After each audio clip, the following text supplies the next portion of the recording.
What is going on, everybody, and welcome to the Straight from the Dome X's and O's Episode 1. I'm your host, John, and you can find me on Twitter at 7not6 with any questions, comments, concerns you have, or if you just want to talk a little trash, I'm down for that too. On today's episode, we are going to be doing a player breakdown of the one, the only DeAndre Hopkins. Full disclosure here, Hopkins is one of my favorite players to watch in the entire league, so don't expect me to be, let's go with completely objective with this. Also, as I'm sure that you've all realized right by now, you're hearing my voice, but not Justin's. Do not worry, do not panic, the band has not broken up. Justin and I are trying to bring you some more content every week. So we're both still going to be doing the Straight from the Dome podcast that we release every weekend. It's going to be the two of us catching you up on sports and pop culture and everything like that. But in addition to that, Justin's going to be doing a Houston Business Spotlight where he is going to be interviewing some business owners, entrepreneurs. It's going to be really focused on the city of Houston. It's going to be some just really, really great informative stuff. And I, on the other hand, I'm going to be talking about football because I'm not that cultured, and that's the only thing that I really know anything about. So, with that out of the way, let's get into breaking down what makes Nuke Hopkins. So, before coming out of the league, Hopkins was at Clemson for 3 years. His first 2 seasons, he was a pretty good but middle-of-the-road receiver. And then his third year, I guess, his dreads had grown out enough. He spent enough time practicing just being cool as shit. I don't know, but he just went off his third year. And he had over 1,400 receiving yards, and he had 18 touchdowns. Which, that is some bonkers stuff, man. That is some just insanity on the football field. So, move forward a little bit. We head over to the combine. He clocked in a 4.57 40, which is by no means blazing fast. It's a little on the slow side for a wide receiver. Nothing that's like a red flag, but he's by no means a burner. And they have him listed at 6'1", 215, which means he's probably 6 even and about 210. They're always a little generous at the combine. You can take off an inch and 5 to 10 pounds, and that's what the guy actually weighs. So, size-wise, he's a little light for being like a X outside receiver, and he's a tad slow for being like a slot number 1 guy. So he's kind of a tweener in size and speed, which made a lot of teams a little wary of him, but obviously his strength is in his hands, which kudos to Rick Smith. He overlooked the, slight, frame issues and his 40 time and everything like that, and drafted the guy that was really good at catching footballs, which is what more teams need to do, is stop looking at 40 times and look at the guy that catches a lot of footballs. Those are the guys that you want to have on your team. So he ends up going to the Texans in the first round, and what I think ends up being one of Rick Smith's 3 or 4 all-time best picks, which we bag on the guy a whole lot for having a whole lot of really bad picks. So credit where credit is due. He did a great job snagging DeAndre Hopkins in the back end of the first round where he did. So Hopkins, worked his tail off at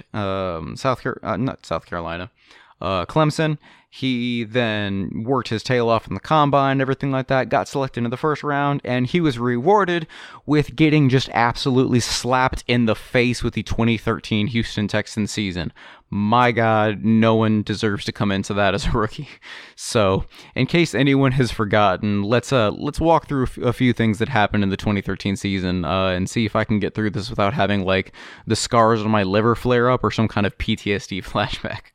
So, man, we had such moments as, well, we won 2 games back-to-back, and then we lost 14 straight games. That is some next-level ineptitude.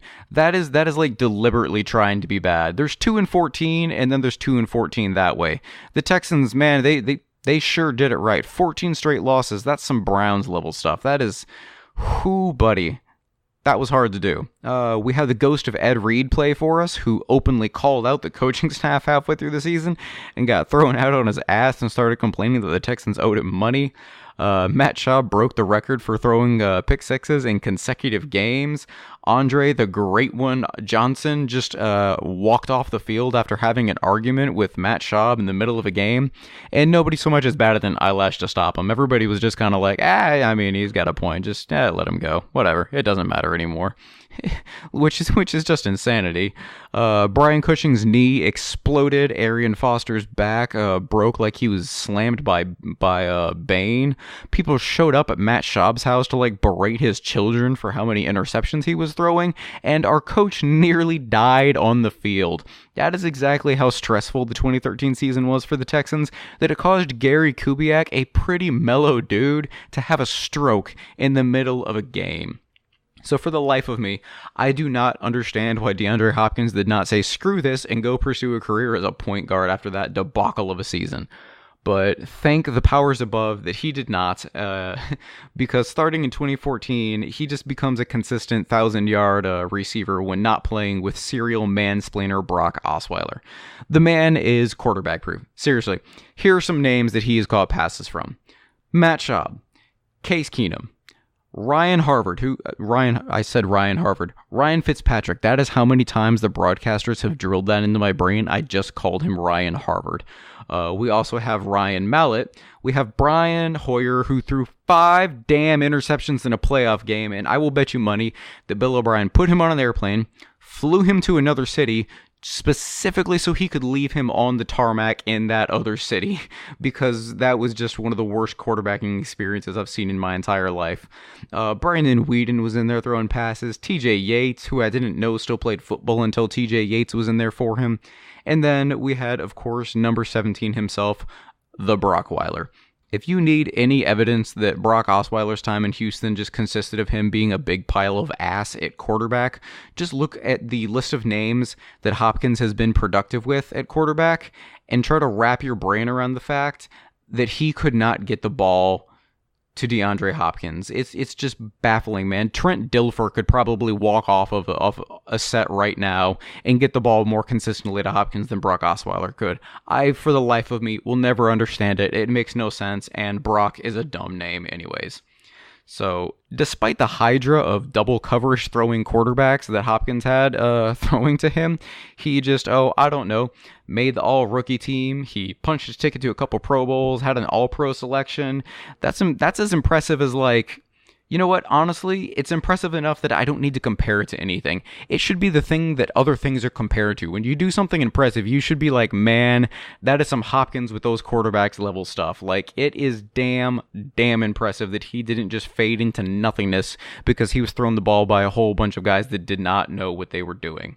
I will never be able to explain it other than the fact that he has just amazing hands and amazing footwork. So, to get a little more into the X's and O's of what DeAndre Hopkins does. So, despite his relative lack of size and speed, and I say relative because he's not Antonio Brown size, and he's not out there just, limping down the field or anything like that. He's perfectly well-sized and fast enough. But for a guy that's the size of him, he plays a much bigger game. He plays a physical game. I have never seen any wide receiver invite contact with defensive backs the way that DeAndre Hopkins does. Every single route is like a judo match. Like he's out there getting fools in arm bars, and he's trying hip tosses and crazy things like that. And referees have no idea what to call half the time because both guys are just savagely interfering the shit out of each other. It's hilarious to watch. Like look at Jalen Ramsey and DeAndre Hopkins going down the field with each other. They're practically just trading jabs and hooks and body blows with each other, and the referees are just kind of I got no idea what to call here, man. But that's where his hands come in, which are his biggest strength.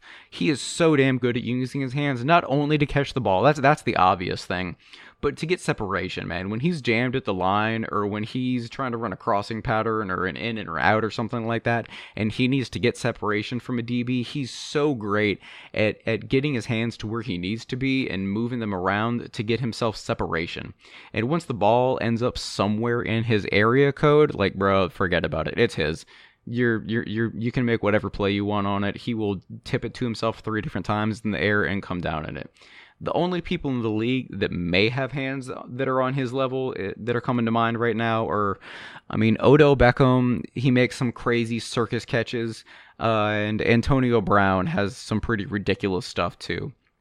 But I'm not positive if either of those guys just, on their own have just the pure pass catching ability that DeAndre Hopkins does. And a lot of that is also set up by the fact that he has fantastic footwork. they should show film of his feet to kids in middle school and high school. And he learned a lot of that from Andre Johnson too, which is he is meticulous with his route running. He knows exactly where his breaks are. The correct foot is always where it needs to be. There's the right number of steps. You never see him run a wrong route. If a ball sails someplace, 90% of the time it's because the quarterback misread the route, or it's an option route or something like that, and they threw the ball where it wasn't supposed to be.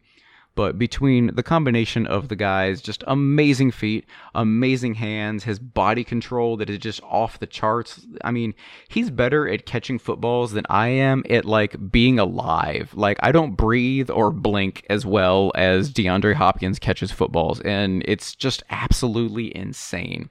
So, in closing, man, this cat walked into possibly the most dysfunctional situation in the NFL in 2013. He threw on some Gucci shades, he grabbed a latte, put a little dog in a man purse, and just started ruining defensive backs' lives every Sunday. Like, you can look to specific moments where you realized that guys were just not good anymore. Like if you have the Game Pass, go back and watch the last time the Texans played the Jets, and watch Darrelle Revis trying to cover DeAndre Hopkins. You can literally see in real time Darrelle Revis's career as a top flight corner ending. I mean, Revis Island was over, man. Hopkins was on Revis Island stealing all his coconuts and shit. Like, he embarrassed him.